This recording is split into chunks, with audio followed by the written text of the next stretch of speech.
kú dédé wòye o. Orúkọ mi ni Sam Adéọ̀sùn. Òjò àánú òun ló dé sí etí ìgbọ́ yín àti sí ojú ìwòran yín. Ẹ jẹ́ á gbàdúrà. Ọlọ́run wa dúpẹ́ lọ́wọ́ yín, a yìn lógo fún oore ọ̀fẹ́ ńlá ìtẹ́ fún wa. Àjúbà yín torí pé ẹ ṣeun, torí pé àánú yín dúró láéláé. Fún ọwọ́ agbára yín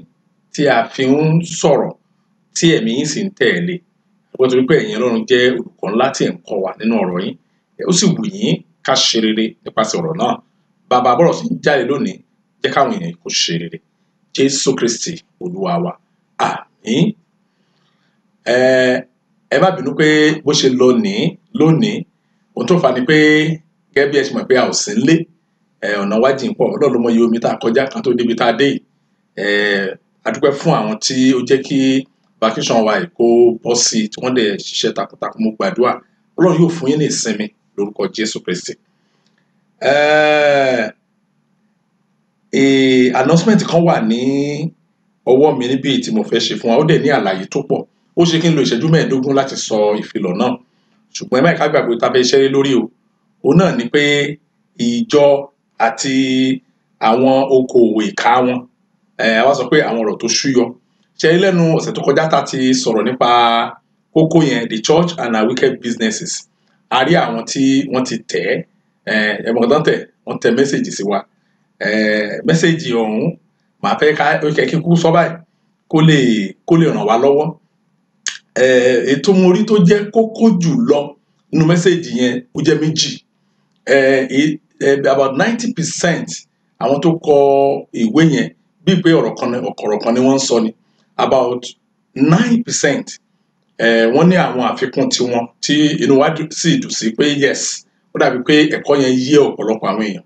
Ṣùgbọ́n ṣe rí 1% kí n kó pè ní ẹnìkan, wọ́n kọ lẹ́tà kan mi ìfẹ́ wá, mo fẹ́ kà wọ́n náà sí majority. So mi ní sọ̀rọ̀ nípa àwọn 9% torí pé wọ́n kàn sọ àfikún fún wa ni. Mo fẹ́ sọ̀rọ̀ nípa 90% àti 1%. Ẹni pé ọ̀pọ̀lọpọ̀ àgọ́rọ̀ àwọn èèyàn tí wọ́n kọ ìwé sí mi, nǹkan tó béèrè ni wípé wọ́n ní báwo gangan wá ló yẹ kí lórí àwọn owó tí mo sọ yẹn, pé mi ò sọ bó ṣe yẹ kí ìjọ kó ṣe bó ṣe yẹ kán ṣe gan. Wọ́n ní mi sọ. Mo dẹ̀ gbà pé mo sọ bọ̀ torí pé àkókò wa mo ń sáré sọ. So a máa ṣẹlẹ̀ lórí. Now, àwọn dáàdì kan wá kọ lẹ́tà yẹn. Wọ́n ní ṣẹ́mọ̀, wọ́n ní ìpàkọ́ ẹni lẹ́yìn láàrí. Yóò pé ẹ̀yin tẹ́ sọ ìpá àwọn ìjọ kan ṣe, àwọn ìjọ kan ṣe. Mo jọ pé wọ́n ní ẹ̀yin náà ní church sà. Wọ́n ní báwo ni church yìí ṣe ń ṣe gan. Yóò tí kì í ṣe pé bóyá ẹ̀yin náà jára wọn, same thing lẹ́jọ́ ń ṣe. Tẹ̀kàn wá sọ yẹn nítorí social media mo ní ẹ ṣe. So ìyẹn ọ̀rọ̀ tó ṣúyọ nìyẹn o. So ó lè jẹ́ dandan. Ṣé pé ẹnìkan pé ló sọ̀rọ̀ yẹn, ṣùgbọ́n mi fẹ́ kó dànù. Mo fẹ́ kà sí nǹkan tó ní agbára bíi 9%. So òun láì ṣẹlẹ̀, ṣùgbọ́n announcement tí mo ní fún wa lónìí, ẹ jọ̀ọ́ mo fẹ́ ká fi sí dáadáa. Tí ò bá yé wa, mo fẹ́ ká padà tún gbọ́. Torí mo ti fẹ́ sọ níbẹ̀rẹ̀, á lè rọ̀ wá lọ́rùn láti tètè tún gbọ́. Torí pé mi ní sọ ní àárín. Á dẹ̀ máa sọ títí ọjọ́ tí a fẹ́ lò yẹn bá máa fi pé. A ní project kan níwájú, ṣùgbọ́n máa ṣàlàyé ìdí tá a fi dé di project yẹn. Ó máa ń ṣe mí ní kàyéfì tí àwọn ìjọ agbó bá ń ṣe empowerment. Ohun tí ó dára kán fún yàn lóúnjẹ o. Ó dára kán fún yàn láṣọ. Bẹ́ẹ̀ni kan sọ, lẹ́yìn kan bá dọ́dọ̀ ẹ̀ tí bá ń pa kọ́ fún lóúnjẹ kó tó máa gbàdúrà fún. Ó dára kán fún yàn nígbà, ṣùgbọ́n nígbà tí ìjọba wà tó bá jẹ́ pé gbogbo àwọn tí wọ́n retí ìrànlọ́wọ́ láti ìjọ yẹn, oúnjẹ àti aṣọ náà ń fún wọn, wọn ò ràn wọ́n lọ́wọ́. Wọ́n dẹ̀ jẹ́ kí ọjọ́ ọ̀la wọn wọ̀nyí dẹ̀ máa mẹ́hẹ. Torí pé kì í ṣe èèyàn wá. Bẹ́ẹ̀ni gan Jésù sọ pé èèyàn wá nítorí àkàrà nìkan, kì í ṣe nítorí oúnjẹ. Àwọn kankan wà tá a lè fún àwọn èèyàn tí ayé wọn fi máa tẹ̀síwájú ju báyìí lọ. Ìyẹn ni pé àwọn òyìnbó máa ń pòwe kan. Wọ́n ní má fún mi lẹ́jà, kọ́ èmi náà bọ́ ti ń pẹja. Ìgbàgbọ́ tèmi nìyẹn. Nìkan béèrè lọ́wọ́ mi pé gbogbo empowerment yẹn ó powerful gan. Ẹ̀dẹ̀ máa náà tẹ̀. Ẹ máa polówó ẹ̀ mọ́ ní kò pípolówó gan ò fẹ́ wúlò jù bẹ́ẹ̀ lọ bí kò ṣe pé oníkálùkù àwọn èèyàn wọ̀nyí, àwọn ló yẹ kó sọ testimony wọn fáráyé. Mo lè gbàdúrà testimony tiẹ̀ náà wà lè sọ tiẹ̀ fáráyé, kì í ṣe máa bẹ́ẹ̀ sọ. Wàá sọ testimony ẹ̀ fún gbogbo èèyàn. Testimony tó bá dájú, èèyàn fúnra ẹ̀ ló máa ń dá sọ. Now program tí mo ń sọ yìí, project tí mo ń sọ yìí, ó máa ná wa ní owó. Ó dẹ̀ máa yà lẹ́nu pé mo sọ̀rọ̀ owó. Ó wà amazing pé mo sọ̀rọ̀ owó. But ìwọ náà mọ̀ díẹ̀ ń sìn. Ìwọ náà mọ̀ díẹ̀ ń sìn. Kì í ṣe ìgbà àkọ́kọ́ la ṣe project yẹn. Kí ló bí project yẹn gan? Ibo ni project yẹn ti bẹ̀rẹ̀? mo rántí ní ọdún kan ó ti pẹ́ díẹ̀ báyìí ó ti lọ bí 15 or 16 years ago mo lọ sí ìlú kan ní Èkó tó ń pè ní Ìkẹjà. Nígbà tí mo dé Ìkẹjà ní ọjọ́ yẹn mo wá rí lẹ́gbẹ̀ẹ́ títì mo rí arákùnrin kan ó wọ trouser ó wọ shirt ó wọ tie ó wá gbé páálí ńlá kan sílẹ̀ Bible ló kún páálí ńlá yẹn ó bẹ̀rẹ̀ sí laago kékeré kan mọ́ lórí so ọ̀rọ̀ ká mi lára gan dí ni pé mò ń wo àdírẹ́sì church lára páálí yẹn wọ́n fi black pen lápá bàbá yẹn wọ́n náà fi kọ́ so mo ṣe bọ́lẹ̀ ní mọ́tò mo wá lọ bá bó ṣe rí bá mo yẹ pé hello why are you selling this Bible bó ṣe tú dànù nìyẹn bó ṣe sá nìyẹn ó sá pátá nígbà tó sá yẹn ṣáà gbé bíbélì yẹn so àwa ń wo àdírẹ́sì church tí ó wà lára Bible yẹn bàtà aládírẹ́sì church tó wà lára Bible yẹn wá rí pé church yẹn a lè trace a lè dàmọ̀ nígbà tá a lọ alákùnrin tá a rí tó wọ shirt tó wọ trouser tí ó wọ tie ẹ̀rí pastor ni ó dẹ̀ jẹ́wọ́ fún wa ṣe pé òun ò mọ bá ṣe jẹ́ ìgbàgbọ́ ẹ̀ ni pé bóyá ọlọ́pàá ni wọ́n tàbí ṣe nǹkan kan ṣe mọ́ ẹni tí ìrìn ò bá ti jọmọ́ra a máa sá ni at the slightest sign báyìí á sáré bẹ́ẹ̀ wọ́n fẹ́ mú un ni so ibẹ̀ láti gbọ́ pé oversee wọ́n kọ lẹ́tà oversee kan send the Bible sí wọn wọ́n lè ń tà á ìgbà tó arákùnrin yẹn tán gbé kúlé rí wọ́n ṣàṣọ wáyé pé ṣe gbìjọ́ ti bookshop àwọn ọ̀rẹ́ òun ní bookshop gbogbo Bible tó wà mẹ́ pátá òun gbà ló bá sí wọn lè ta ni mo kàn fẹ́ mo rí level àwọn bí ọkàn àwa Kristẹni ṣe rí ẹ̀rù dẹ̀ bà mí lọ́pọ̀lọpọ̀ àánú ṣe mí gan jọ yẹn wọ́n á wòye pé àwọn tó send bíbélì wọ̀nyí owó wọn ò ní wọ́n ná láti mú ìhìnrere tẹ̀síwájú wọ́n á sẹ̀rẹ̀ sí wọ́n dẹ̀ dìfìtì nǹkan tí àwọn èèyàn rere ń ṣe yóò ní ìlú òyìnbó àwa wo àdírẹ́sì yẹn wá rí pé pásítọ̀ kan wà ní Amẹ́ríkà ó ṣe láàánú pé ní ọdún tó kọjá náà papòdà ní oṣù October ní ọdún 2017 òun ni wọ́n sùn nínú Olúwa church wọn ni wọ́n send Bible yẹn sí pásítọ̀ tí mò ń sọ̀rọ̀ yìí yẹn pé Bible yẹn apin tán pẹrẹgẹdẹ ni so mo á kọ lẹ́tà sí pásítọ̀ yẹn pé ó ṣe ní láàánú pé Bible tó send sí ẹni báyìí ní Nàìjíríà a rí ní Ìkẹjà tó ti ń tà á ó dùn wọ́n gan-an ṣùgbọ́n wọ́n ní ẹnìkan ti sọ nǹkan tó jọ bẹ́ẹ̀ fún ẹ pé wọn kì í fún àwọn ọmọ Nàìjíríà ní bíbélì wọ́n ní díẹ̀ ni pé bookshop lẹ ti máa bá ó ní evidence láìlẹ̀ he was very grateful láti ọdún yẹn lọ́hùn ní èmi àti pastor Conway àjọ ń ṣiṣẹ́ pọ̀ a máa ń ṣiṣẹ́ gan papọ̀ ó ní àwọn ìwé tí mo ti bá wọn translate sí Yorùbá àwọn tracts gbogbo apart from that ara iṣẹ́ mi tàtún wá ní pé ìgbà yẹn ni mo wá ní project yẹn ní idea yẹn wá sí mi lọ́kàn mo wá ní iṣẹ́ tí wọ́n ní kan Bible wọ̀nyí ṣe ni pé kàn pín fún àwọn ènìyàn so mo ṣe project yẹn ní lẹ́yìn ọdún díẹ̀ sí ìṣẹ̀lẹ̀ yẹn mo ṣe project yẹn nígbà tí a pín torí ibi tí a ti ṣiṣẹ́ ìránṣẹ́ gbà yẹn nígbà tá a ṣe informal church wa tán gbé wa lọ community yẹn ó terrible gan ṣùgbọ́n a kàn ṣe project láti pín 1000 Bibles sínú community yẹn mo ṣe ń bá yín sọ̀rọ̀ lé ní báyìí churches ti spring up seriously ní community yẹn ẹ lè believe pé some 12 years síbi tá a wà tẹ́lẹ̀ pé wọ́n wà hostile sí church gan so wọ́n á wò pé ọ̀rọ̀ Ọlọ́run ni nígbà tí a dẹ̀ wà ní vacation wa tí aráyè gbàdúrà dáadáa torí kò sí ìyọlẹ́nu kò sẹ́ni tó ń dí wa lọ́wọ́ a gba àwọn àdúrà gan so èmi náà tún mú ọkàn wa padà sí 1000 Bible match yẹn nígbà tá a ṣe ń gbà yẹn a ṣe nígbà tí àwa gan tiraka à ń tiraka ṣùgbọ́n ní ìsìn a rí pé àwa gan lè lọ́wọ́ sí torí gbà yẹn wọ́n nára mi ò sí mbẹ̀ gbogbo Bible tá a ń pátá pásọ̀ fi kọ́ wọn ó ìyàlẹ́nu tó wà bẹ́ẹ̀ ni pé pásọ̀ mò ń sọ̀rọ̀ yẹn nígbà tí mò ń sọ yìí gbogbo wọn jẹ́ 44 ní church wọn ní Amẹ́ríkà 44 àwọn dẹ̀ ń send the Bible sí 44 countries báwo náà ṣe ń ṣe èyàn pé ẹnìkan nínú ọmọ ìjọ ó máa sponsor orílẹ̀-èdè kan yẹn pé gbogbo request bá ti wá fún àpẹẹrẹ gbogbo request bá ti wá láti Nàìjíríà ẹnìkan péré òun ló fùtù ẹ̀ ẹlòmíà ní òun mú Sierra Leone ẹlòmíà ní òun mú orí bó ṣe mú lọ nìyẹn èèyàn bíi tiwa ní àwọn èèyàn wọ̀nyí wọn kì í ṣe pé wọn ò ní ìpèníjà àwọn náà wọn ní ìpèníjà ara wọn ní challenges ṣe pé wọn ti ní gbogbo ẹ̀ tán ṣe pé wọn ti jẹun tán ṣùgbọ́n òye yé wọn wípé iṣẹ́ ìjèrè ọkàn ni Jésù rán wa láti lọ ṣe. Now kíní kan wà bẹ́ẹ̀ ṣe nígbà tí bàtà débi ó ń dùn mí gan sef pé kálá tẹ̀ ti mọ̀ ní pé àwọn tó tẹ̀ gbé ètò pé ká lọ sinmi ní ìlú Dubai kan gbélé àbá ti jáwó ìgbà ká fi ṣe project yìí ṣùgbọ́n lẹ́sẹ̀kẹsẹ̀ náà ó ní àwọn mọ̀mọ́ wa tó wà bẹ́ẹ̀ tí wọ́n tún ṣí wa níyè pé rọ̀ ó wà morally wrong nígbà tó bá fún wa ní owó irú tàbá lọ fi ra ẹ̀pà jẹ pé á wà morally wrong pé nǹkan tí àwọn yẹn ń ṣe yẹn àsìkò tó fún ní. Ìkejì ni pé wọ́n ní díẹ̀ tí ò lè ṣeé ṣe ni pé àwa gan fúnra wa gan sef gan àti ń fi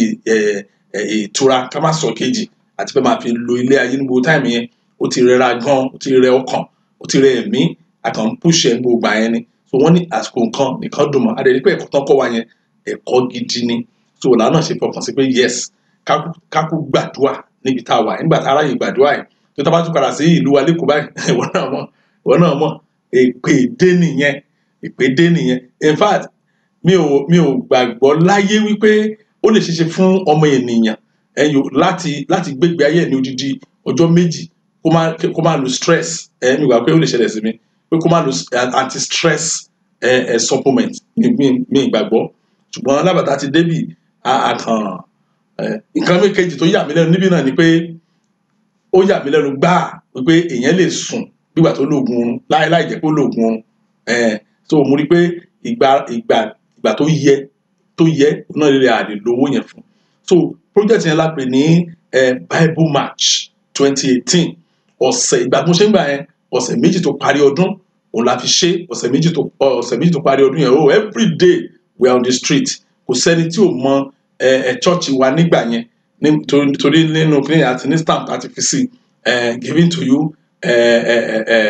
by Jesus Christ through us báyìí ṣe nìyẹn nǹkan tá a kọ sínú ẹ̀ ni pé a fún yín ní bíbélì yìí Jésù fún yín ní bíbélì yìí o ṣùgbọ́n àwa ló rán sí ẹ láti fún ẹ. It was an amazing experience. In fact mo rántí àwọn ọ̀dọ́ wa ń gbà yẹn sọ pé ẹja ṣe ni ẹja tó ṣe mu níbo ẹ̀mọ ìtàn ta bíbélì ni. So àwa náà ti fi change díẹ̀ tiwa náà ti fi kún àwọn oníyẹ bíbélì táwọn náà máa ní sọ fún ẹ torí kan bíbélì sọ fún wa nìyẹn pé nǹkan tó bá ṣe ká má jẹ́ kó ṣe mọ̀ ṣùgbọ́n agbára wo gbé láti ra 1,000 Bibles in 40 a fẹ́ raise 1,000 a fẹ́ raise owó 1,000 Bibles in 42 days ó jẹ́ tó bá ṣe calculation wà rí pé approximately ó jẹ́ 1 Bible per day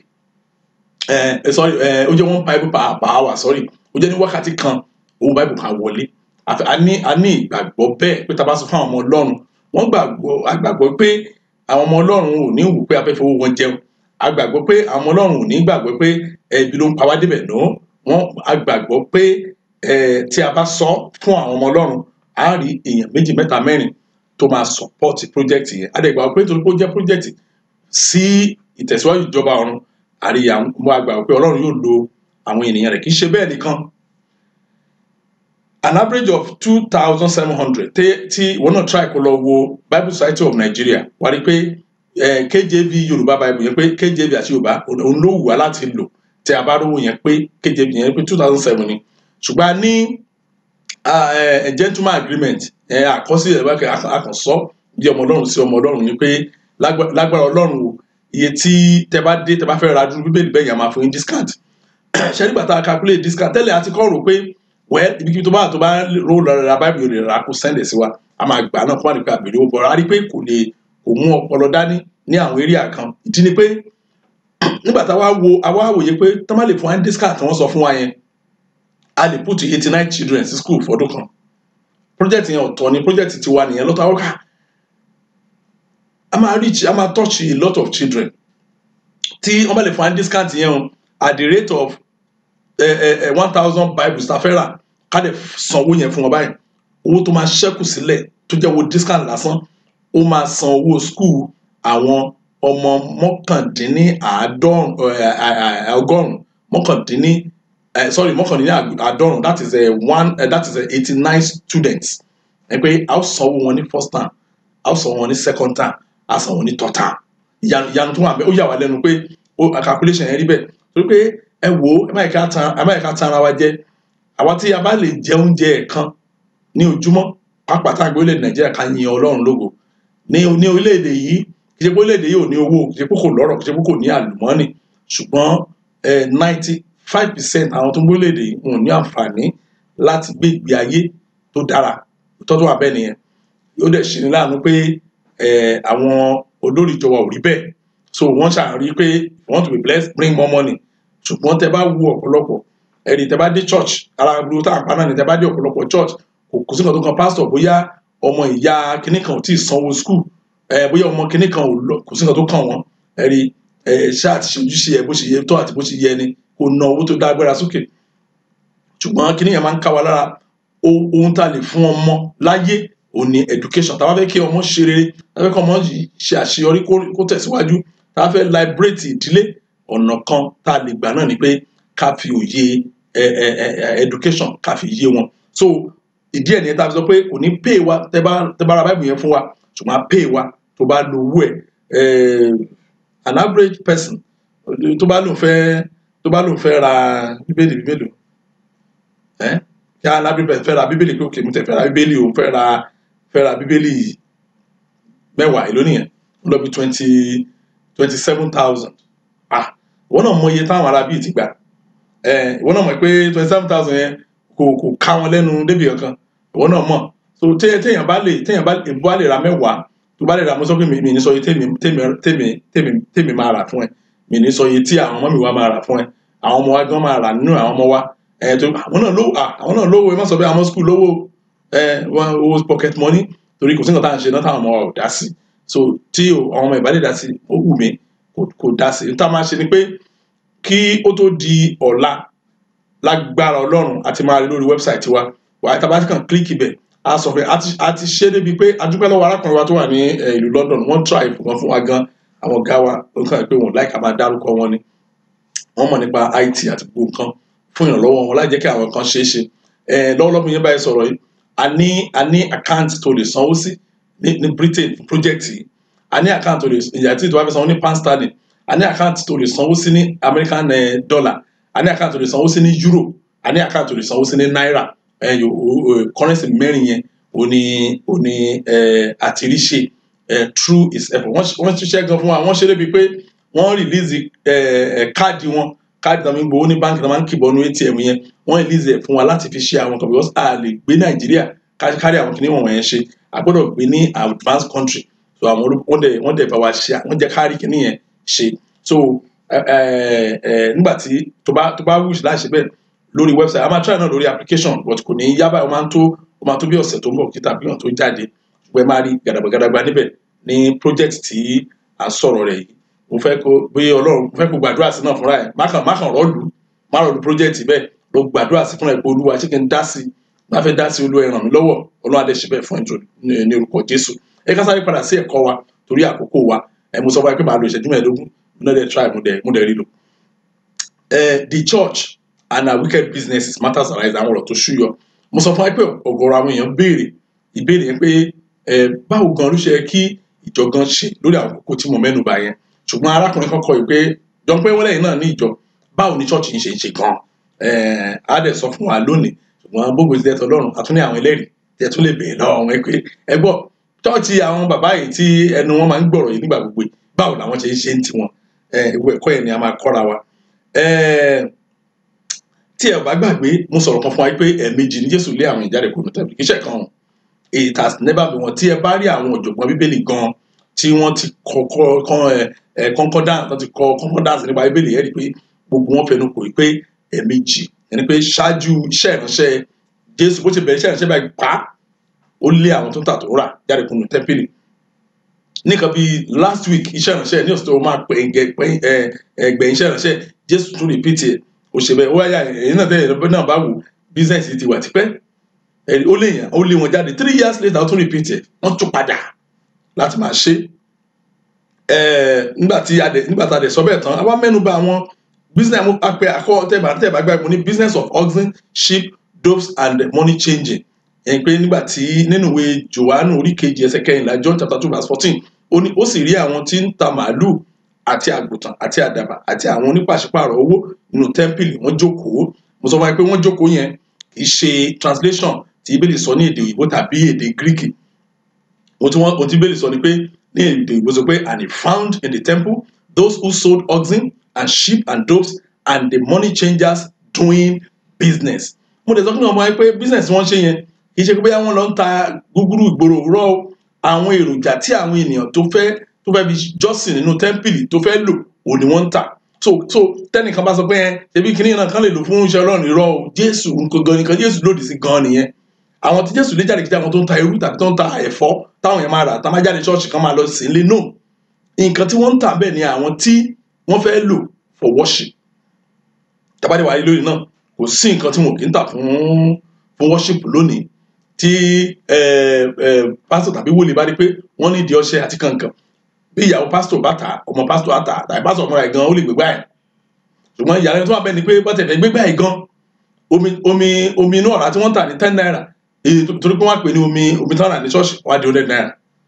Anointing oil tó yẹ kí wọ́n tà ní 500 naira, irọ́ o, wọ́n tà 500 naira kẹ̀, 1,000, 2,000, 5,000, àdìgbọ́tà anointing oil 80,000, 70,000.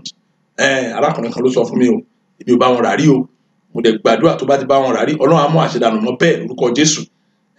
Ṣe rí wọ́n á wá sọ fún wa pé ní lórí bísínẹ̀sì yìí, àwọn nǹkan tí ìṣòro tó wà bẹ́ẹ̀ ni pé á jẹ́ káwọn èèyàn máa ṣe ìsìn òde ara lásán, tẹ́wọn náà bá wo ìsìn òde ara ló pọ̀ jù, bẹ́ẹ̀ lómi bí ẹlòmíì bí wọn ò bá gbọ́n omi sínú ẹ̀ kò gbàgbọ́ pé Ọlọ́run ń bẹ. Àìmọye omi burúkú àwọn omi tẹ́lòmíì ò sì mọ̀ tó ti rọ́mu, a kàn dúró ṣáá wọn ní ẹlọ gbé rọ́ọ̀bù wá, wọ́n dà sílẹ̀ náà á rọ́ọ̀mù, kò mọ̀ ibi tó lómi ti gbómi ẹ̀ wá. Bẹ́ẹ̀ rí àwọn ewu tó wà mẹ́nu, àwọn ewu mi tó wà mẹ́nu pé àwọn èèyàn á fi ibi wọ́n á fi kún orúkọ Jésù. Ibi dẹ̀ ti pọ̀ báyìí nínú àwọn tó láwọn ń ṣe ló ń gbà wá. Mo gbàdúrà Ọlọ́run ní gba Sátánì láàyè láti rí ọmú. Ó sàmí ó dáa. Now jẹ́ ká wá dáhùn ìbéèrè yẹn pé ìbéèrè yẹn oríṣi méjì ló bọ́ sí, but a máa sọ́pọ̀ ṣe ọkàn nìyẹn ni pé báwo ló ṣe yẹ kó rí, báwo gan lè gan ṣe ń ṣe é ṣe. Ṣe rí máa sọ fáwọn pásítọ̀ tí mo mọ̀ pé tó bá jẹ́ dandan pé o fẹ́ gbàdúrà sí òróró, pé o ò ṣe wà sincere àtà kó jẹ́ kí kó ní olóró kó ra òróró ẹ̀ kó máa bọ̀. Àdáàdì tẹ́ bá ti ń bọ̀ fún prayer àjọ ẹ̀rọ òróró kẹ́ máa mú bọ̀, ìyá òróró ẹ̀ sí mọ́ kó jẹ́ kó máa mú òróró ẹ̀ lọ lò ó. Bẹ́ẹ̀ ni fún gbogbo ẹ̀yin tí ẹ ti wá dé abúlé wa, ẹ ti mọ̀ bí tá à ń gbé lẹ́kọ̀ọ́, ẹ̀ ti wá débẹ̀. Ẹnikẹ́ni tí a bá rí láti ọdún tẹ̀ ti ń wá jẹ́ pé a sọ fún pé òróró yìí o a ti rà á lẹ̀ díẹ̀ o 200 naira náà tà, dákun mo ràn wá lọ́wọ́ kó bá wa gbé ọ̀rọ̀ yìí jáde sórí fídíò yìí lórí YouTube yìí, bá wa kọ sábẹ́ pé pásọ̀ ọ̀rọ̀ lẹ́pa olè ní iye báyìí lẹ́gbàá lọ́mí fún òróró yìí. Nítorí nǹkan tí mo sọ bá tí àwọn dáàdì yẹn sọ mo ní a máa fẹ́ rí tí ẹ máa wọ̀ rí ẹ̀ kọ̀ọ̀kan yín balẹ̀. Mo lè sọ dájú fún gbàgbà pé gbogbo àwọn tó wá sílé wa tó bá ti wá pé a rí pé ọ̀rọ̀ ẹni nílò òróró, ẹnikẹ́ni àìsàn bí ní Bíbélì sọ lọ bá àwọn alàgbà kan ṣe báyìí kan fún orókùn àdẹ̀wọlé, torí a máa ń rà á ni àwọn máa ń rà á ni nípa tó bá ti lọ fún shopping a máa ra ó ní iye òróró tá a máa rà á sílé, iye tó bá ká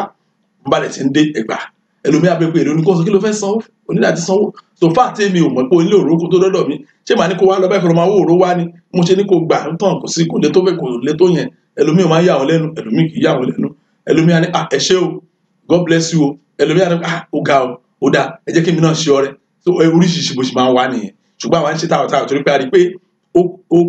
máa emphasize kí nìkan fún wa, iṣẹ́ ìránṣẹ́ pásítọ̀ ó gbọ́dọ̀ pé èèyàn mẹ́ta, tó bá pé èèyàn méjì kò pé Ọlọ́run ní àgírí, ó gbọ́dọ̀ pé èèyàn mẹ́ta. Àwọn mélòó ni? Ó gbọ́dọ̀ pé Ọlọ́run. Ẹni pé iṣẹ́ ìránṣẹ́ pásítọ̀ ẹ nínú ayé ẹ ó gbọ́dọ̀ pé Ọlọ́run. Iṣẹ́ ìránṣẹ́ pásítọ̀ nínú ayé ẹ ó gbọ́dọ̀ pé ìwọ fúnra ẹ. Then iṣẹ́ ìránṣẹ́ pásítọ̀ nínú ayé ẹ ó gbọ́dọ̀ pé pásítọ̀ fúnra ẹ. So èèyàn mẹ́ta tí iṣẹ́ ìránṣẹ́ pásítọ̀ ẹ gbọ́dọ̀ pé ó ní Ọlọ́run number 1, then ìwọ tí a ránṣẹ́ sí number 2, then pásítọ̀ fúnra ẹ. Then pásítọ̀ gan lórí iṣẹ́ ìránṣẹ́ yẹn pé fún jù tó bá ṣe lọ́nà tó ta. Tó bá ti pásítọ̀ bá jẹ́ kí iṣẹ́ ìránṣẹ́ Ọlọ́run, iṣẹ́ ìránṣẹ́ kó pé Ọlọ́run, kí iṣẹ́ ìránṣẹ́ pé àwọn èèyàn, ó máa jẹun lọ́nà méjì. Ó yẹ kó ti gbà, ó yẹ kó ti yé wa bẹ́yẹn. Mo ní tí iṣẹ́ ìránṣẹ́ pásítọ̀ tó bá pé Ọlọ́run, tó bá pé àwọn ènìyàn, ọ̀nà méjì ló wọ́n á ti jẹun. Ó mọ̀nà àkọ́kọ́, Ọlọ́run fúnra inú àyọ́ sí ni pé ọmọ mi ò máa try nígbà ibi táyé ti dorí kodò, táyé ti bàjẹ́ yìí, ó sì ṣe báyìí, ó yàwó náà gbà. Ìkíní nìyẹn. Then àwọn tí iṣẹ́ ìránṣẹ́ yẹn tó pé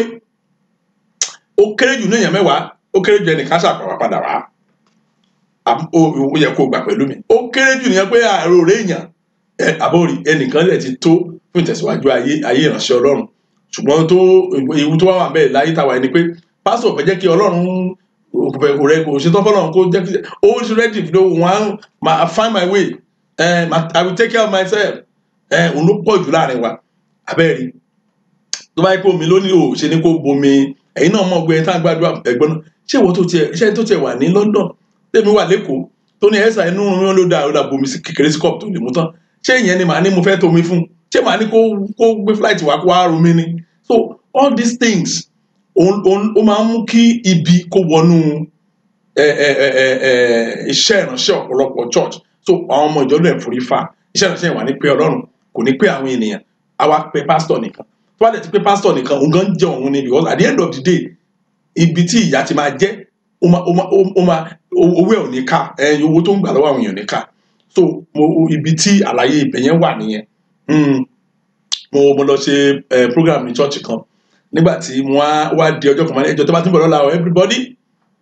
kó ra oil pápá yìí tẹ́ ń ṣe àìsàn tàbí olọ́mọ tó ń ṣàìsàn olọ́kọ tó ń ṣàìsàn olórí tó ń ṣàìsàn ra òróró kó ra wá fẹ́ gbàdúrà sí pastor tí ó sì wá yẹn professionally inú bí wọn mo lo professionally wọn ò bínú sórí ọ̀nà wọ́n lè bí kó orí òun pé wọn ò sọ bẹ́ẹ̀ yẹn inú bí wọn gan pastor abẹ máa ṣe bẹ́ẹ̀ yẹn ẹ ti ó sọ ìbò kan tó lágbára ń bẹ̀ yẹn ó ní you have missed an avenue to make profit you have missed an avenue to make profit mo á sọ fún ẹ pé iṣẹ́ ìránṣẹ́ tèmi ní láti make profit lórí ẹ̀ tó bá ti pé Ọlọ́run if it is profitable to God and profitable to these people ní kò fi òkú lẹ̀ kò sí bó ṣe lè lose abẹ́rẹ́ ìjọ yẹn mo kọ́ wọn ní àwọn mẹ́ta tí iṣẹ́ ìránṣẹ́ wọn gbọ́ inú mi dẹ̀ dùn pásítọ̀ yẹn wọ́n dẹ̀ fetí sí wọ́n dẹ̀ pẹ̀lú bọ́n ṣe jù mí lọ ní age wọ́n jù mí lọ́jọ́ orí dáadáa tó bá tí wọ́n ní ọ̀nkù mi ò rò bẹ́ẹ̀ ṣùgbọ́n ọ̀rọ̀ yẹn yé wọn and his church has changed amazingly wọ́n máa ń sọ̀rọ̀ kan ní pé thank God I meet you ẹ̀bẹ̀ máa sọ pé thank God both of us meet Christ abẹ́rẹ́ Ọlọ́run á ràn wá lọ́wọ́ ohun kejì tá a sọ ni pé a sọ ọ̀rọ̀ kan nípa pé ní ilé ìṣọ́ Íjíbítì Pyramid of Egypt òun ní ọ̀rọ̀ yẹn ọ̀ṣẹ́rẹ́ òótọ́ ọ̀rọ̀ gbà mí ó máa ń burú máa ń le gan-an aláwọn ti tẹ̀ sọ pé ẹ bẹ̀rù ẹ ṣọ́ra yín òótọ́ ọ̀rọ̀ ni kò sí ta lè tí sí pyramid nígbà tán bá tó ẹni pé pyramid wọn tó wá dókè wọn á fi òkúta téńté wọn á fi lé lókè gbogbo nǹkan tó ń bọ̀ láti ìsàlẹ̀ tí ò bá dókè kò ní dúró no wonder tẹ́ bá dẹ̀ wá wò ọ̀pọ̀lọpọ̀ ìjọ yẹn pé everybody ṣáà ń try láti dókè tó ló mú ọmọ iye tó ń wọ òkè yẹn bẹ́ẹ̀ kì í bí church yẹn operate ní ẹ̀ tá bá farabalẹ̀ ka ìwé ìṣe apostolic níbi tí ìjọ ti bẹ̀rẹ̀ wọn design ẹ̀ bẹ́ẹ̀ in fact látòkè délẹ̀ gan ni kì í ṣe láti ìsàlẹ̀ dókè ó máa ṣe fún àkìrìsìtẹ́nì òde òní o abẹ́rẹ́ ìgbà yẹn mo sọ̀rọ̀ nípa capitalist economy tó mo fẹ́ kó farabalẹ̀ gbọ́ sí last week yẹn dáadáa tá a bá ti gbọ́ ká tó gbọ́ tèmi sọ̀rọ̀ nípa capitalist economy níbi tí olówó ti fìyà jẹ tálíkà níbi tí n tó bá ti ní ló máa fìyà jẹ ọmọnìkejì rẹ̀ bẹ́ẹ̀ náà ni ìjọ ṣe dà lónìí n ta ní láti fìyà jẹ ọmọnìkejì wa Ọlọ́run á ṣàánú wa ẹ̀rí ẹ bá wo àwọn branches gbogbo àwọn èèyàn dáwó àwọn ìjọ tó jẹ́ pé nínú billions òun ni wọ́n ti ń ṣayé lóṣooṣù ẹ̀ka ìjọ wọ́n á sì máa wá owó tó máa fi ra lẹ̀ àwọn ló máa ra lẹ̀ wọn even wọ́n tún máa sọ fún àwọn ẹnìkan sọ fún mi lẹ́nu ìgbà tí a ti program last week pé wọ́n tún kọ lẹ́tà láti ẹ̀kọ́ ta pé ó ní iye tí wọ́n gbọ́dọ̀ máa fún pastor ní every Sunday nígbà táwọn gan wo àkáǹtì wọn gan pé nǹkan owó wọlé wọ́n tún create another room for pastor again every day you agree with me that ojoojúmọ́ àfi àdákú ni àwọn church kan tẹ̀lé slogan yẹn wọ́n á ní àdákú lówó ò ní dáwó kú lórúkọ Jésù Kristi ṣe ni wà dáwó yè so ní church lónìí it doesn't matter economy kò sí kan tó kan church nípa economy wèrèwó nìyẹn wọn even kan tó wá nínú economy tó bá dé wá fẹ́ rí tiẹ̀ ṣe wàá so seed ní ẹlòmíà lọ yáwó so seed ẹlòmíà fi credit card wá jẹ́ lórí credit card àbí so seed a lọ ṣiṣẹ́ ní next week mo gbàdúrà ọlọ́run ajá ìgbà lọ́wọ́ ìsìnkú Fáráò lórúkọ Jésù Kristi now kí ni ewu tó wà bẹ́ẹ̀ ewu tó wà bẹ́ẹ̀ ni pé gbogbo àwọn èèyàn tó jẹ́ ọmọ Ọlọ́run wọ́n á máa mú sùn nínú òṣì síbẹ̀ ní gbogbo àwọn tó jẹ́ ọmọ Ọlọ́run tẹ́ bá dẹ̀ wo àwọn kìrìsìtẹ́nì lónìí tẹ́ bá wo ẹlòmíì tó bá tiẹ̀ múra kó ń lọ ṣọ́ọ̀ṣì gan ẹ̀rí níjọ́ Sunday kan mo rántí wọ́n ṣe Sunday school lọ́wọ́ ní ṣọ́ọ̀ṣì nǹkan jáde ìdẹ̀lọ́dún sí junction mi ìmọ̀ kan tí mo rìn débẹ̀ lọ́wọ́ yẹ kéèyàn rìnrìn àrè mo débẹ̀ mo ojú mi rí tó lọ́jọ́ yẹn gbogbo àgbẹ̀ mi Ọlọ́run ló darí mi lọ sí ojú bẹ́ẹ̀ wọ́n ṣe Sunday school ni mi ò dé ní nǹkan tí mo ń ṣe nígbà tí mo wá dé múra àwọn tó ń lọ church làwọn èèyàn lọ báyìí náà báyìí pàtẹ́ ẹlòmíì ti já ẹlòmíì gan tó wọ̀ sókè ò bá sálẹ̀ tán tí ò lè ṣeé ṣe láyé tó yẹ ká lọ́rùn àwọn aláìgbàgbọ́ àwọn kìrìsìtẹ́nì láti ń rí ẹ̀rí ẹlòmíì á sìn láti lé in the church ẹ̀rí átúnrìn padà náà ní ìbọn tí yẹn ò kan kò níbi tó lè kò sí pool tá a lè lọ ní church pé ókè ẹsẹ̀ àìní mi lélẹ́yìí o ẹsẹ̀ ni mo rìn wálé ní kò sí pool kò sí anything ẹ̀rí àìmọye ní church ó ti ṣẹlẹ̀ church tiẹ̀ náà rí o lè purọ́ torí ṣẹlẹ̀ every churches nígbà tó bá jáde church àwọn ọmọ ìjọ máa lọ bá àwọn ìjọ ìyá mi lówó máa ìjọ mi tì wọn lọ máa bá àwọn ọmọ ìjọ òun ìgbà tí church ò ní provision fún wọn Ọlọ́run á dáríjì wá then ẹ jẹ́ ká wá bẹ́ẹ̀ lórí eléyìí tí mo tún sọ yìí báwo ló ṣe ká ṣe é ẹ̀sà báwo lẹ́yìn náà ṣe ń ṣe é ẹ̀pọ̀ mo sọ pé ìbéèrè méjì ni ṣe rí kìrìsìtẹ́nì bóyá kí n sọ nìkan fún ọ lọ fi tí sọ̀rọ̀ tí mo fẹ́ sọ yìí o kò ṣiṣẹ́ lé lórí o ní ju obligation fẹ́ sọ fún ẹ obligation tó ní church fẹ́ sọ fún ẹ it doesn't matter what any pastor think tí a bá rí ìránṣẹ́ Ọlọ́run tó ní irọ́ ni mo ń pa ẹjọ́ kan wáyé kan jẹ́ ká jọ Ọlọ́run òyìnbó ti sáyé dẹ̀rùn àyàn lè pè lórí íńtánẹ́ẹ̀tì tí ò ní ná lówó ẹ̀yọ́ ṣùgbọ́n agbọ́dọ̀ kọ́ gbà pé bíbélì ni ló máa jẹ́ final say wa obligation tó jẹ́ dandan méjì ló ní church obligation tó máa gbọ́ lẹ́nu mi lálẹ́ yìí tàbí lọ́sàn yìí tàbí láàárọ̀ yìí ó depend time tó ń gbọ́ tàbí lóru yìí ó ní pé free will láti ọkàn wá tinútinú ohun tó wù mí ṣe ni kì í ṣe nǹkan tó jẹ́ pé kíní kan àti ó máa ń ṣẹlẹ̀ mi tó máa ń ṣe mí láàánú fún ọ̀pọ̀lọpọ̀ kìrìsìtẹ́nì pásọ̀ àni owó yìí ò ṣe é pé o ẹ gbọ́dọ̀ fi kún kò sí nǹkan tó ń jẹ́ bẹ́ẹ̀ with God obligation tó ní mo ṣẹlẹ̀ àwọn obligation wa ó dàbí ṣé kìí ṣe mẹ́rin ni mo pín sí mẹ́rin ni ìkíní ń bẹ tó jẹ́ ìyẹn ò kì í ṣe pé bóyá ó jẹ́ dandan tó gbọ́dọ̀ ṣe ó ní ìdámẹ́wàá àti ọrẹ torí pé every time tí o bá ti ní owó rántí láti san ìdámẹ́wàá àti ọrẹ mo ti sọ nípa ìdámẹ́wàá àwọn ọmọ mi kan sọ nígbà kan bóyá màá tún ọ̀rọ̀ sọ nípa ìdámẹ́wàá mi ní ọ̀rọ̀ tí mo fẹ́ sọ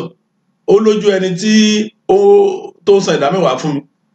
ẹgbẹ̀lẹ́gbẹ̀ àwọn èèyàn tó ń gbọ́ iṣẹ́ ìránṣẹ́ mi wọn ò san ìdámẹ́wàá so wáyé tí mo fẹ́ para mi kú lórí ìdámẹ́wàá ṣùgbọ́n ohun tí ọ̀rọ̀ Ọlọ́run sọ la máa sọ fún ẹ àwọn tó ní kó má san ìdámẹ́wàá wọn ó yé wọn jù ẹ lọ ìdámẹ́wàá kéré owó kékeré ni tó bá rí 1,100 naira ló máa san ní ìdámẹ́wàá ìwọ náà owó kéré àwọn tó lè ní ìdámẹ́wàá pé bẹ́ẹ̀ ni kò dáa ní àwọn ọmọ ìtàn tó ń sọ fún ẹ ẹni wọ́n ti fẹ́ ìgbé ayé tó fẹ́ òun làwọn ń gbé so tó máa sọ pé ó yé wọn dáadáa jù ẹ lọ so ṣùgbọ́n ohun tí Ọlọ́run tó bá fẹ́ ajẹ́ni mo lè gbàdúrà ajẹ́ni òun wọnú ayé ẹ lórúkọ Jésù Kristi ẹ máa wo ọ̀pọ̀lọpọ̀ kìrìsìtẹ́nì àwọn ogun kan ń jà ọ̀pọ̀lọpọ̀ kìrìsìtẹ́nì tó yẹ pé ogun wíniwíni ni wọ́n máa ń pè ogun wíniwíni á kàn máa jà wọ́n ṣá àwọn máa gbàdúrà ogun ayé dẹ̀kọ́ àwọn kíníkan àti Ọlọ́run sọ kò lè yí padà dẹ́nu ọrẹ máì kẹ́nikẹ́ni kàjó ẹ mú ọrẹ láti lé ní ṣọ́ọ̀ṣì wọ́n lè máa pe ọrẹ 50 o mú ẹyọ kan méjì tó bá ti débi tí ọrẹ general rẹ lójú sílẹ̀ wọ́n lè pe ọrẹ 50 àwọn olómọ ṣùgbọ́n ọ̀pọ̀lọpọ̀ wa máa ń wò pé etí wo ló ń gbọ́ a máa ń gbègbè ayé wa lórí nǹkan tí ẹnìkan bá sọ ẹyọ ló ń pa ọ̀pọ̀lọpọ̀ kìrìsìtẹ́nì mo fi Ọlọ́run bẹ́ẹ̀ ọrẹ àti ìdámẹ́wàá yẹn free will ni o bẹ́ẹ̀ ni mo wí fún ẹ free will ni ẹ̀rí voluntarily ní lọ́kàn rẹ̀ wo ló máa decide kó fẹ́ san ìdámẹ́wàá wo ló máa decide kó fẹ́ ṣe ọrẹ ṣùgbọ́n obligation ni ó jẹ́ lọ́nà torí pé àkọsílẹ̀ ti wà pé ká mú wá fún Ọlọ́run ìyẹn máa jẹ́ test fún ẹ bóyá o jẹ́ olóòótọ́ sí kékeré tí Ọlọ́run fún ẹ nọ́mí tó fi lè jáde sí ẹni church ò ní pé tó bá wà led láti fún pastor ẹ ní nǹkan ó máa ṣẹlẹ̀ sí ẹ̀ dáadáa bẹ́ẹ̀ ìyá kan jókòó tí a kan wo ó lè wá church ó lè wá lé ó lè wá bíṣẹ́ ó yẹ kí pastor yìí nìkan wàá dẹ̀ fún ẹ̀rí tó bá if you are led bẹ́ẹ̀ tí wọ́n jẹ́ kí n bá fi kíní kan kún fún ẹ o ṣo fẹ́ gbọ́ dáadáa any pastor tí ó bá wà sí ẹ lọ́kàn orúkọ tó wù wá ló lè fún ọ àìmọye orúkọ tán fún ó lè ràn àwọn kan ní seed àwọn kan ní token mo náà tó bá pa àwọn ní token lẹ́mìí tí token orúkọ tó bá wù ẹ lè fún ó lè pè ní offering ó lè pè ní ta anything tó bá wù ẹ láti sọ sí orúkọ tó bá yẹn pé ẹ̀bùn lèmi pé but àti fún ní ọ̀pọ̀lọpọ̀ orúkọ lónìí wọn ibi tí mo ìkìlọ̀ tó wà bẹ́ẹ̀ ni pé ìjọba tó bá ti fún any pastor ní nǹkan tó bá ní eléyìí ṣe tèmi eléyìí kéré o tó bá tó padà fún ẹni bẹ́ẹ̀ lówó mi tí mo ìmọ̀ pọ́nìmọ̀ ẹ̀gàn lọ́dọ̀ Ọlọ́run gbọ́dọ̀ Ọlọ́run á wù ẹ̀gẹ́ bí ẹni tí ò níyè nínú ló máa wù ẹ́ kí fún wa ní àpẹẹrẹ kan ó ṣe mí láàánú báyìí sí mi àti pé àwọn màmá mi yẹn máa gbọ́ mo dẹ̀ fẹ́ràn wọn dáadáa wọn ò dẹ̀ mọ̀ díẹ̀ tí mi ṣe dọ́dọ̀ wọn mọ́ wọn ò mọ̀ díẹ̀ tí mi ṣe dọ́dọ̀ wọn mọ́ wọn ò mọ̀ díẹ̀ bóyá ó ṣe tán wọ́n máa gbọ́ náà kò sí ká máa gbọ́ mo rántí ní ọdún yẹn ó ti pẹ́ gan báyìí abẹ́ àwọn màmá yẹn ni mo try dára lábẹ́ wọn dáadáa try tí mo ń sọ ni pé mo ní àǹfààní láti sin Ọlọ́run jẹ́ ọ̀gá akọrin jẹ́ Sunday school teacher mo dẹ̀ ń kọ́ àwọn ọ̀dọ́ so tó sọ pé mo try ní abẹ́ wọn mo ti kúrò ní seminary so in fact gan mo ti lọ ṣiṣẹ́ ní ministry mi so mo ti ń gbé Èkó ní time yẹn so mo wá gba iṣẹ́ kan mo bá ọ̀rẹ́ mi kan ní former church wa ni mo bá ọ̀rẹ́ mi yẹn ṣe iṣẹ́ yẹn pọ̀ gan ìwé ni ó pọ̀ gan débi pé mọ́tò wọ́n pe mọ́tò yẹn ní fákà ní ọ̀dọ̀ wa ń bá òun ni wọ́n yọ gbogbo síìtì ẹ̀ tí wọ́n lòdù yẹn sí bámú àwa kò lọ sí Àkúrẹ́ torí wọ́n ṣe lọ́jọ́ tá a dákúrẹ́ gan-an máa ṣe lọ́sìn yẹn so wọ́n fún mi ní deadline mo ní láàárọ̀ ọjọ́ yẹn wọ́n àwọn akòdé gbogbo ìdẹ́tọ̀ lọ́rọ̀ akòdé bẹ̀ on time wọ́n á fún mi ní so wọ́n á ní kí mọ́tò tó gbé mi àti wíwá sí kókó máa lọ tiẹ̀ gbọ́dọ̀ rí bàbá mi nínú Olúwa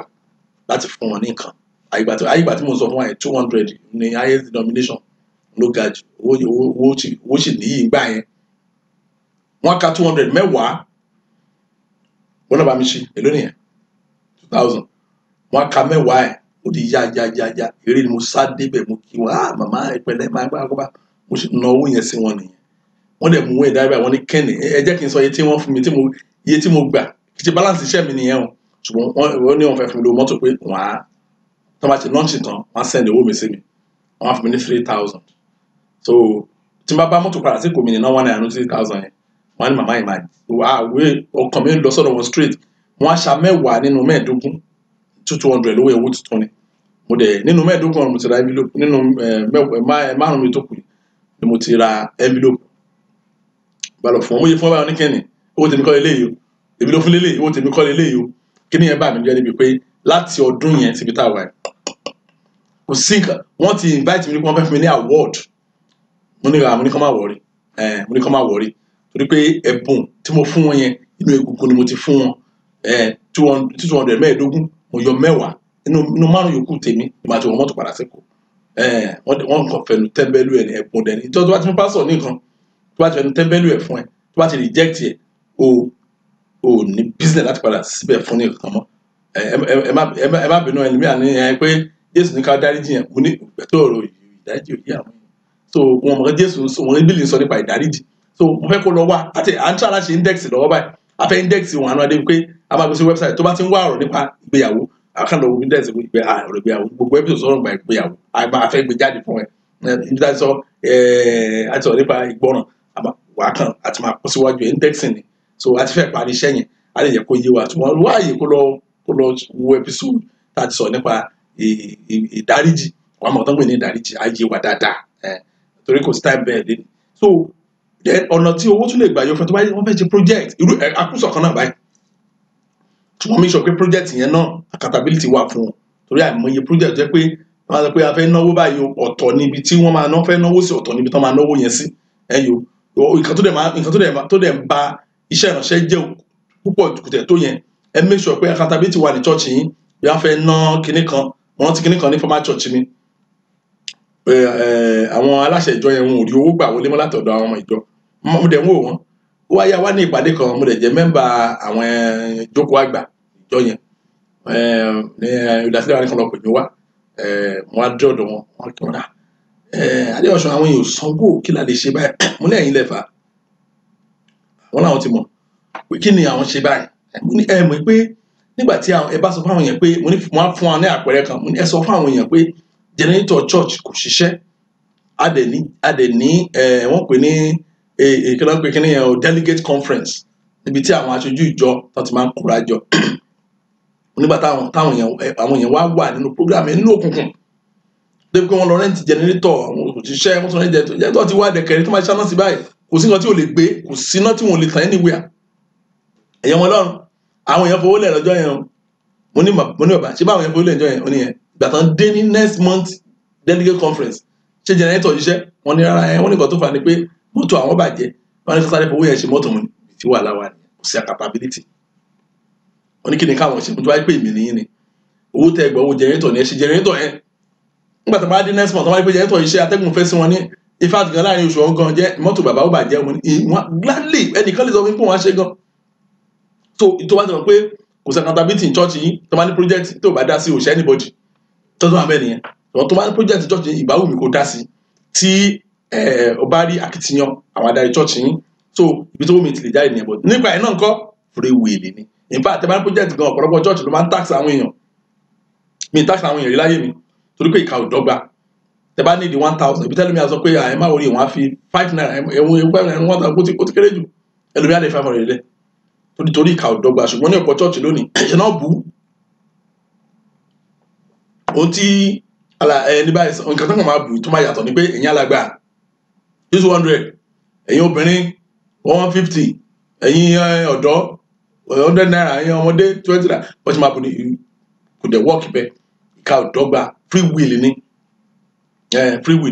bí Ọlọ́run bá ṣe bùkún wa tó ló ṣe fẹ́ ká ṣiṣẹ́ fóun tó ìgbàgbọ́ tèmi nìyẹn ó lálẹ́ ń lò for over 2 decades now a dẹ̀ ní problem lé lórí then ibi tí ìnáwó ti máa wá ọwọ́ tiẹ̀ ló wá tó bá jẹ́jẹ́ lẹ́nu ọ̀sẹ̀ méjì àmúyẹ àwọn tó sọ wọn pé àwọn jẹ́jẹ́ wọn ti gbàgbé ní ìfẹ́ kàbí kan fún ẹnu báìbù nígbà tí Ọlọ́run ti gégùn ẹ̀jẹ̀ tó bá ní òye ẹ̀jẹ̀ á sàn pé o tẹ̀ ní jẹ́jẹ́ gan ṣùgbọ́n ẹ̀jẹ̀ dá ó máa ń push àdúrà síwájú ni wọ́n tó ọ̀pọ̀lọpọ̀ bá jẹ́jẹ́ tán wọ́n máa ń sá bá lè rántí àwọn arákùnrin wa kan tó jẹ́ ẹnu bíbélì ẹ̀mọ́ kan tó ṣe ní èyí kan tó fi jẹ́jẹ́ wọ́n ní ẹni tí tó bá ti jáde sí wọn lé wọn pé ọ̀nà máa fi ṣèrúbọ gbàtọ́ ọmọ obìnrin ẹ̀ jáde sí nǹkan kí ló ṣe ó fúnfilẹ̀ jẹ́ o bó ṣe èmi ò mọ̀ o ṣùgbọ́n bíbélì sọ pé fúnfilẹ̀ jẹ́ ṣùgbọ́n ọmọ ẹni ẹjọ́ sà ẹ jẹ́ kí n rìn jáde díẹ̀ náà kí n lọ sunkún fún ọ̀rọ̀ ara mi ó dẹ̀ ṣetán lè padà wá bẹ́ẹ̀ wọ́n dẹ̀ fúnfilẹ̀ jẹ́ yẹn ó dáa ló ràn wá lọ́wọ́ tẹ̀pẹ́ àtúnṣọ nípa pé ohunkóhun sọ̀kalẹ̀ àbí nǹkan tí nǹkan bá fẹ́ gòkè nígbà tá à ń sọ nípa pyramid yẹn mo sọ̀rọ̀ pé tẹ́ bá wo ọ̀pọ̀lọpọ̀ church tó ní ẹ̀ka ìjọ wọn ò ní ẹ̀ka ìjọ tó kàn fẹ́ jèrè ọkàn o ẹgbàá mi sọ fún yẹn o wọ́n ní ẹ̀ka ìjọ torí pé kówó lè máa wá ni o bẹ́ẹ̀ ni mo sọ fún yín 99% churches tó ní branches tọ́tọ́ ní branches fún yẹn á lè pọ̀ sí kówó lè máa wá àwọn táwọn bá yín sọ̀rọ̀ náà tó wá pé a fẹ́ ní ẹ̀ka ìjọ wọn náà imagine tí sàmàdé ọ̀tún bá fẹ́ ní ẹ̀ka ìjọ by now how many people bí ẹ̀ka ìjọ ti máa wà ṣùgbọ́n ètò ní gbogbo nǹkan lọ́dọ̀ ti wà ètò ní gbogbo nǹkan ìgbé ayé àwọn ènìyàn ló wà important wa ọ̀pọ̀lọpọ̀ àwọn èèyàn ló ń fi program church ti wa bulletin wa tá a release náà fi ṣe house fellowship ọ̀gọ̀rọ̀ àwọn ènìyàn ni but a ní systematic way of evangelism nígbà tá a bá rí pé ìwọ ti dàgbà tán àtúmọ̀ àtúnwò ìtúrísù ìwà láti graduate sí nǹkan míì ṣùgbọ́n kò rí bẹ́ẹ̀ ní ọ̀pọ̀lọpọ̀ nǹkan mo rántí ní former church mi nǹkan 5 ló lọ sí ẹ̀kọ́ta nǹkan 5 lóṣooṣù àdìrà àwọn pásítọ̀ wa lára ìjọ wa nígbà yẹn tó ń wo bàtà ìyàwó wọn wá sí mi tì bẹ́ẹ̀ ni mo sọ fún wa ó dórí ìwé kìí ṣe lè mú wa torí mọ̀ pé arákùnrin wa kan máa lanu ara àwọn ọmọ mi ni a ti lanu sílẹ̀ pé òótọ́ ni bàtà obìnrin àyàwó ẹ̀ mo rí lẹ́sẹ̀ kan náà pásítọ̀ mo ní irú bàtà ọdún yẹn ní bàtà ìyàwó ni bàtà yẹn kọ́ ló já kò sówó láti rà bẹ́ẹ̀ nígbà yẹn gbogbo ìdámẹ́wàá ìjọ alọ́sẹ̀ kọta 1 oṣù pé ní gbogbo ọrẹ tí ìjọba gbà ìdámẹ́wàá ẹ̀ lọ́sẹ̀ kọta oṣù pé 2 alówó kan náà pè ní founders care wọ́n bù fún gbogbo ìjọ ní so lówó owó yẹn ń gbọ́dọ̀ pé then a ní kan tán pè ní mission Nigeria mi sì gbọ́ rí pé ṣọ́ọ̀ṣì wáyé pé wọ́n ní ibìkan tán náwó sí Nàìjíríà ìbú tí Nàìjíríà ti tóbi tó yìí wọ́n máa kó lọ sẹ́kọ̀dà wọ́n á ní kan náà mission Ghana torí gbà yẹn a ní branch wa ní Ghana mission Ghana ṣùgbọ́n ọjọ́ tí mo lọ sí Ghana ìgbé tí pásítọ̀ ní Ghana kọ́ pa fún mi ni pé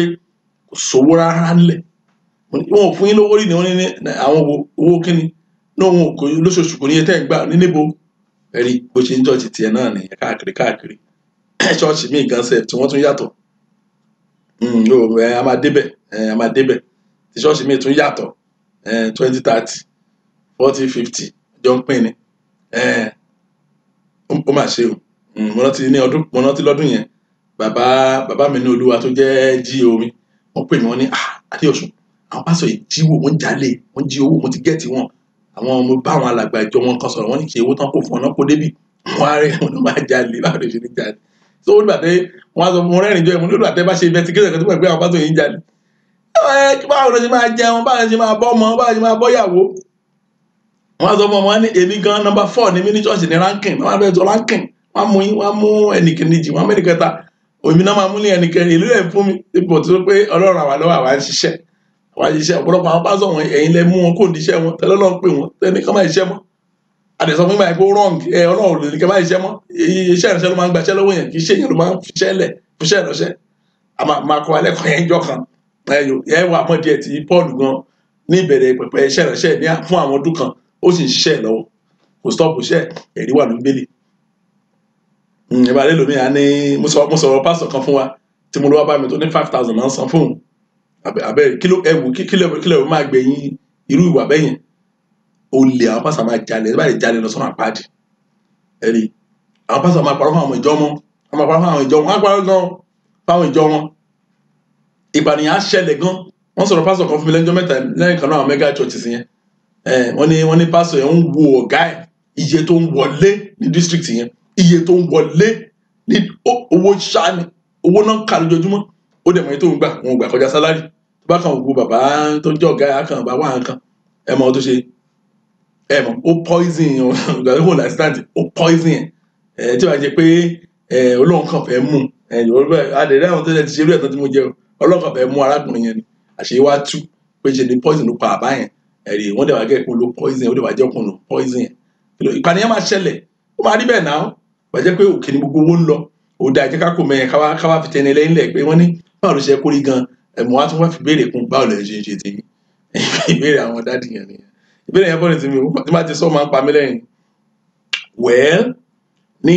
tiwa nǹkan tí ìgbàgbọ́ tiwa ní evangelism ìjèrè ọkàn goal tèmi nìyẹn kí but mo sọ fún mi mo ní kò sí evangelism ní ẹgbàgbé evangelism kó gbogbo ẹgbàgbé gbogbo orúkọ máa wọ̀nyẹn a ti wà nídìí kíní for long ó ti yé wa bó ṣe ń ṣe nǹkan tó wà crossover lè máa ń pè nígbà tí ọmọ ìjọ kan bá lọ sí kan ìdíìmù lọ sí Anglican lọ sí ìdíìmù kí wọ́n ti ń pè dákọ̀ ṣọ́ọ̀ṣì wa náà kó má di pé ṣọ́ọ̀ṣì ní Masigate lọ sí síláàpù wá sí Masigate church olúwa CAC ó lọ sí Catholic náà lọ sí CAC crossover ó là ń ṣe àṣẹ tó bá mọ̀ nǹkan tó mìíràn evangelism ó yẹ kí nọ́mbà àwọn Muslim máa reduce every day ṣùgbọ́n pọ̀ sí i wọ́n expand ni wọ́n ní mosque léraléra ni so why mímú gan àbátà àti crossover gan ọ̀gọ̀rọ̀ wa lọ ṣọ́ọ̀ṣì mọ́ wọ́n tẹ̀ sọ fún mi pé àwọn orílẹ̀-èdè kan wà jẹ́ pé ṣe ni wọ́n ra ṣọ́ọ̀ṣì àwọn mosque yẹn ra ṣọ́ọ̀ṣì wọ́n á fi ṣe ẹ̀rí báyìí wá ṣe dáa tó kí ló fà á ṣe bó ṣe yẹ kó ṣe ní business là ń ṣe ṣiṣẹ́ ìjìnlẹ̀ ọkàn yẹn ní ṣọ́ọ̀ṣì ti wá o àwọn dáàdì yẹn ẹ lè verify o ó easy mi láti verify o ẹ bá any of our pastors sọ̀rọ̀ àti ní fellowship náà ní lábàá àti ní fellowship ní UK ẹbí lọ́wọ́ pé ìlú ni wọ́n ti kó fún Sam Adéọ̀sùn bẹ́ẹ̀ wọ́n ti jẹ́rìí àwọn tó wà bẹ́ẹ̀ àti kọ́ wọn ní àwọn ẹ̀kọ́ kan wọ́n ti dìmú gan àwọn gan ti wọn ò fi ọwọ́ kan dìmú wọ́n fọwọ́ méjèèjì gbá mú ni so kò lè ṣeé ṣe abẹ́rẹ́ àwọn pásítọ̀ wa tó wà lórí ẹ̀ka àwọn ló ní ìdámẹ́wàá wọn bẹ́ẹ̀ ni ẹ̀kọ́ tó simple ni ní Israeli kì í ṣe olórí àlùfáà ni wọ́n fún ní ìdámẹ́wàá ọmọ Léfì ló ń gba ìdámẹ́wàá táwọn ọmọ Léfì bá gba ìdámẹ́wàá tán lọ́wọ́ àwọn ènìyàn wọ́n wá mú ìdámẹ́wàá tí gbogbo tán gbà wọ́n lọ fún lórí àlùfáà so by default local pastor lẹ́kú gba ìdámẹ́wàá yẹn nígbà tó bá gba gbogbo ìdámẹ́wàá yẹn tán bóyá ìdámẹ́wàá yẹn wá jẹ́ ìlú náírà lèmi ń gbé jẹ́ 400,000 naira àwọn yọ 40,000 àlọ́ fún jíwẹ̀. ẹnìkan pariwo pé jọ́mọ kọ́ sọ pásítọ̀ pariwo pé ebi máa pa ń kù mí láyé ebi ò pa nígbà tẹ́ wà ní ẹ̀ka ẹyọ kan ebi ò pa nígbà tẹ́ di méjì ebi ò pa nígbà tẹ́ di 10 ẹ wá di 15 sà ẹ wá ní ebi apáyín ìgbà yẹn gan ni ọkàn iṣẹ́ ìbẹ̀ sí balẹ̀ nígbà tí mo wá jókòó mo analyze ẹ̀ fún wọn ká wọn ní òní yé ó ṣòro fún wọn láti implement ẹ o kí ló dẹ̀ fa ẹnu àwọn dáàdì ti fẹ́ ẹnu wọn ti fẹ́ ìjọ tó yẹ ká ná 5 ẹ wo tí Ọlọ́run bá pè èèyàn nítòótọ́ ó máa pave way fún ẹ̀rí kan mo sọ ẹ̀rí kan mo sọ fún wa ẹ̀rí kan náà lórí ló fi ń wò mí inú hòtẹ́ẹ̀lì ni mo wà inú yàrá ló tẹ́ ó yẹ kó o ti mọ̀ bẹ́ẹ̀ ṣe bẹ́ẹ̀ ẹ̀rí kan nìyẹn nígbà tí nǹkan nira àti di pé wọ́n ti di pé àwọn ọmọ mi wọ́n ti bá ti jẹun tán wọ́n mú supplement wa wọ́n sọ fún mi láìkì oògùn mi láìkì abẹ́rẹ́ mi láìkì kọ́ńpẹ́ ìjẹ̀gbá mi láìkì ṣùgbọ́n wọ́n á ra supplement wọn ní ilé ìwé wọ́n convince wa ní kí ṣoògùn wọ́n á rà wá wọ́n á fún wa wọ́n ní ká lò ó tá a bá lò ó à nílé sùn ìgbà mi a máa sọ̀rọ̀ tán orí a máa fọ gbàgbàgbà mo dẹ̀ rántí níjọ́ kan bàtà ń ṣe prayer wọn ní Olúwa àwọn alọ́wọ̀ kẹ́ lọ sinmi I need láti sinmi wọ́n important mi ò gbàgbọ́ ní vacation tẹ́lẹ̀ mi ò mọ̀ tó ń jẹ́ bẹ́ẹ̀ ẹ mọ̀ díẹ̀ ará oko lèmi iṣẹ́ ẹnìkan I'm a workaholic mo lè lọ non-stop for 3 hours mo lè kọ dídí ìwé in a week conveniently nígbà tí mo ráàyè but unfortunately àwa rí i pé ó tún wá hard fún àga láti jókòó gan ká tó àtún máa dúró gbà mí ṣùgbọ́n opportunity kan wà ní ló wá di pé ó dàpẹ́ bẹ́ẹ̀ lọ vacation abẹ́rẹ́ vacation bàtà wà wò lè ilé àgàn fúnra wa ná God will take care of us torí pé iṣẹ́ ẹ̀ là ń ṣe that's an evidence pé à ń ṣiṣẹ́ Ọlọ́run yẹn ìgbàgbọ́ tàwa nìyẹn adẹ̀gbàgbọ́ from day one Ọlọ́run ẹ̀sán wọn ká gbà ń gbọ́ from day one ká ṣe olóòótọ́ sí òun lórí iṣẹ́ yìí àdè yẹsẹ̀ Ọlọ́run dẹ̀ ń ṣe ìyanu yẹn so ara pásán yẹn bẹ́ẹ̀ pé báwo ló ṣe máa make olùkọ́ máa make àwọn ará ojú mi kò possible wọn ò lè lọ ojú ẹ̀ náà ó dẹ̀ ẹ̀wẹ̀ sábà mo ṣe òun máa rí tó bá rí 400,000 àwa fèmí ní 50 á fèmí ní 40,000 òun á mú odidi 360,000 ṣé kò sí lójú mọ́ ara ẹ̀ ní kò ní ẹ̀kan ní kò ní ẹ̀kan abábẹ́ àṣàlàyé fún àwọn dáàdì ẹ̀bọ̀tà agbára wọn pé wọn lè ṣe àwa ṣe o conveniently in fact mo yín báyìí sọ̀rọ̀ ní kò sí church ẹ̀ka church kankan tí mo pastor ní Masigate mo yín báyìí sọ̀rọ̀ lọ́rọ̀ báyìí kò sí ẹ̀ka yọkan báyìí tí mo pastor ṣùgbọ́n Ọlọ́run àwọn pastor wà lọ́wọ́ wọn náà rí àti dé UK nígbà tá a máa dé country tiẹ̀ náà àti dé UK so àwọn ọ̀gá wa tó wà báyìí àwọn ló ṣe ohun wọn lẹ̀ ń gbọ́ níjọ́ Wednesday tó kọjá ẹ̀ níjẹta ẹ̀ àwọn ló ṣe 20 prayer points fún wa torí ẹlòmíì ò mọ̀ mo ní mọ́mì kan ní dáàdi oyin ti yàtọ̀ mo kàn rẹ́rìn pé mọ́ omi ni ẹ̀rí bẹ́yẹn God will provide for us gbogbo àwọn tó lè jẹ́ pastor ní abẹ́ iṣẹ́ ìrọ̀jọ́ wa là ń jẹ́ kàn realize pé inú mi dẹ̀ dùn pé all of them share our vision pé Ọlọ́run á pèsè fún yín kí lẹ̀ ń ṣe gírí òun ló níṣẹ́ ẹ̀yin kọ́ lẹ́ níṣẹ́ tó bá lè máa ṣàṣeyọrí ẹ̀ ní choice ẹ máa ṣàṣeyọrí ni bá a ṣe ń ṣe ń tiwa nìyẹn o then tí wọ́n ní pé owó ìdámẹ́wàá wọn tọ́jú olùtọ́ sáwọn torí pé àwọn náà fẹ́ káwọn ọmọlẹ́yìn wọn jẹ́ olùtọ́ sí wọn tán ṣẹ̀ránṣẹ́ ó dẹ̀ dá lọ́wọ́ wọn torí pé wọn ò jalè ní pé tá a ṣe fún wọn torí pé owó wọn ni so bá a ti máa ṣépè fún wọn lórí owó wọn so nígbà tán bá rí iye báyìí tán bá dẹ̀ sọ pé ókè o wọ́n ní 400,000 lóṣù wọ́n fà ní 5,000 nínú ẹ̀ ohun tó ń tàn láti sọ fúnra wọn ni pé àwọn ò ní 400,000 yẹn mọ́ 50,000 ní torí iye bẹ́ẹ̀ ni bó ṣe máa rí nìyẹn sọ àwọn ò tiẹ̀ ní problem àwọn gbàgbọ́ pé àtẹ̀gbà pé àwọn pásọ wa lè jáde bá a ti ń ṣe nìyẹn sáà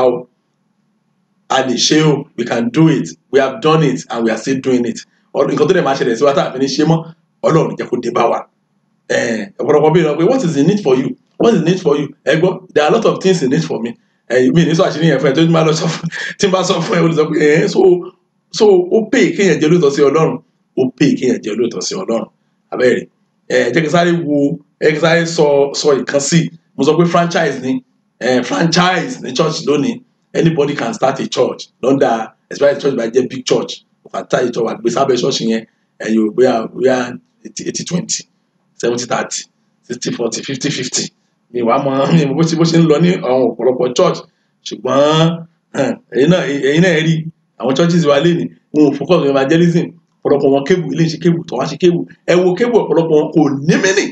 try it any church in Nigeria ẹ lọ wo kébù TV wọn kò ní meaning wọn á kàn jókòó báyìí wọn máa sọ̀rọ̀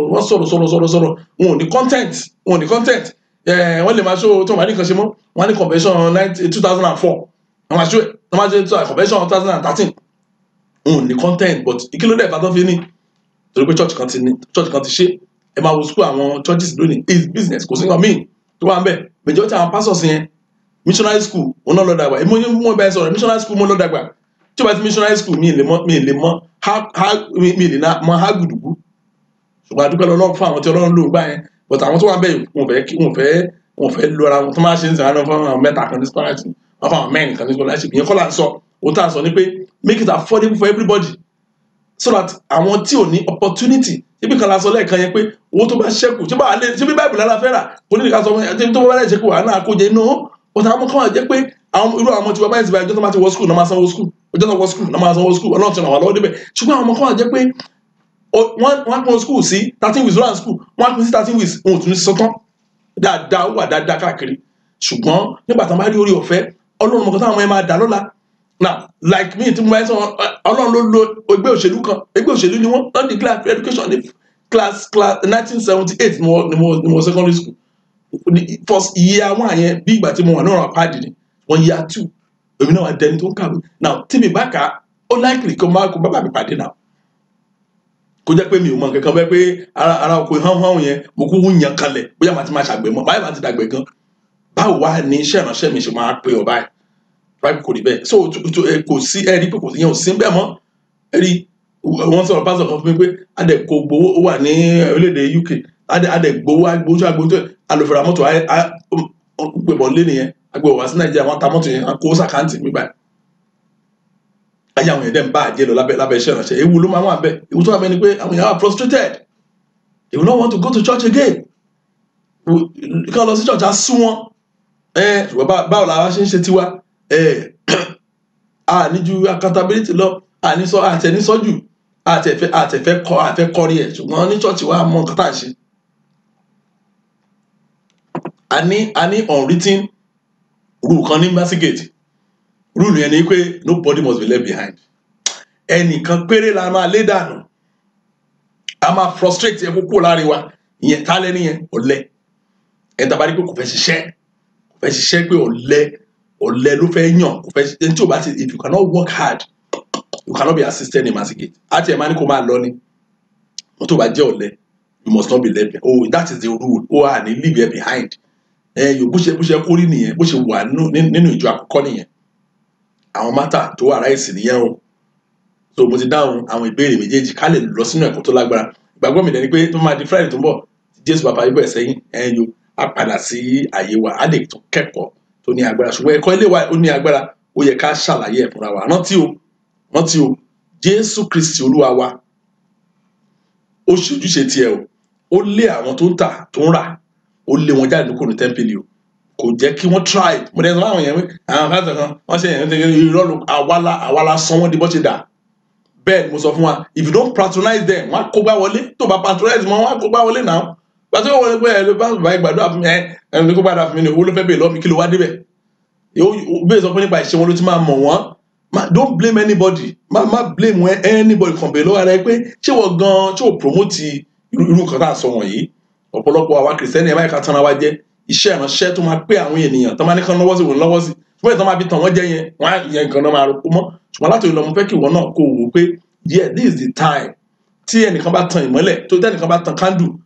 tí candle bá wà lọ́wọ́ àwọn 5 million people tí ò níná through ẹnìkan yẹn 5 million people candle wọn lè di títàn ojúṣe wọn kò jẹ́ lónìí nìyẹn bó ṣe fẹ́ kó sin Ọlọ́run nìyẹn wò ó tí o bá lọ fẹ́ sin Ọlọ́run tó bá dẹ̀ sin dáadáa dójú àmì àti tójú òtítọ́ wà ìgbà yẹn ló máa yẹ pé ọ̀sẹ̀ tí ò ní challenge ọ̀sẹ̀ tí ò ní ìpèníjà ọ̀sẹ̀ tí ò ní ètò ọlọ́ba máa ṣe ó máa sọ fún wa ṣe gbọ́ bí mo sọ mọ́ mi kan mo ní tẹ́ bá tiẹ̀ ní ẹni ẹ̀wọ́ mọ ẹ̀yìn ìgbà tẹ́lẹ̀ wọn báyìí síbẹ̀ pásítọ̀ ti báyìí sùn lábẹ́ pẹ́ ìwọ́ mọ wọn lẹ́yìn wọn báyìí pásítọ̀ ti tọwọ́ bọ ojú ara yín olóòfẹ́ báyìí fi nǹkan síbẹ̀ torí pé lẹ́yìn wọ́n mọ ẹ ti sùn nílé babaláwo rí ẹ sùn ní ilé òrìṣà rí tẹ̀lé jẹ́ ọmọ Ọlọ́run torí pé ìwọ́ mọ na mo ní ṣe ti rọmọ yẹn wọn làwọn tí rí mo tọrọ bá tí Jésù bá sọ pé òun lè fún yín lọ́mọ nǹkan olùgbọ́dọ̀ ṣe ni o tí o bá ṣe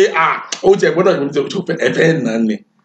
Olúwa àtolúwa ni ó ní ète àti ọ̀nà oníkálukú ó ti là á sílẹ̀ wọn tó bá ṣe dáadáa ló tún máa mọ ojú ọ̀nà tiẹ̀ mo gbàdúrà pé Ọlọ́run á fi òye ọ̀rọ̀ rẹ̀ á fi yé wa lórúkọ Jésù Kristi ògbọ́dọ̀ yóò farahàn mo gbàdúrà pé àṣírí wọ́n yẹn ń sin Ọlọ́run á fi yé wa lójú àlá pé bí ẹ ṣe máa sìn mí ni wọn náà lè mọ̀ pé ọ̀rọ̀ tá à ń sọ yìí ó yẹ kó ṣe jù báyìí lọ mo dẹ̀ gbàdúrà bó ṣe ń tiraka láti sin Ọlọ́run lóòótọ́ àti ní òdodo orúkọ Jésù yóò jẹ́ fún ọ lórúkọ Jésù ẹ̀já gbàdúrà Ọlọ́run wa dúpẹ́ lọ́wọ́ yín fún àṣeyọrí ètò yìí àyìnlógo fún oore ọ̀fẹ́ láti fún wa afọpẹ́ fún yín torí pé ẹ ràn wá lọ́wọ́ láti kẹ́kọ̀ọ́ lónìí agbọ́dọ̀ pé fún wa ní ojúrere yín ó ṣí sí wa láti dáhùn àwọn ìbéèrè tí àwọn ènìyàn béèrè lọ́wọ́ wa mo gbàdúrà bí àwọn èèyàn ṣe ń lo àwọn ọ̀ràn wọ̀nyí sí ayé wọn lórúkọ Jésù ayé wọn yóò máa tẹ̀síwájú sí ìyà Ọlọ́run yóò ṣẹlẹ̀ ojú àti àánú Ọlọ́run yóò máa bá yín gbé ògo Ọlọ́run yóò sì farahàn gbọ́ àdúrà Jésù Kristi Olúwa wa àmín. Praise the Lord, hallelujah.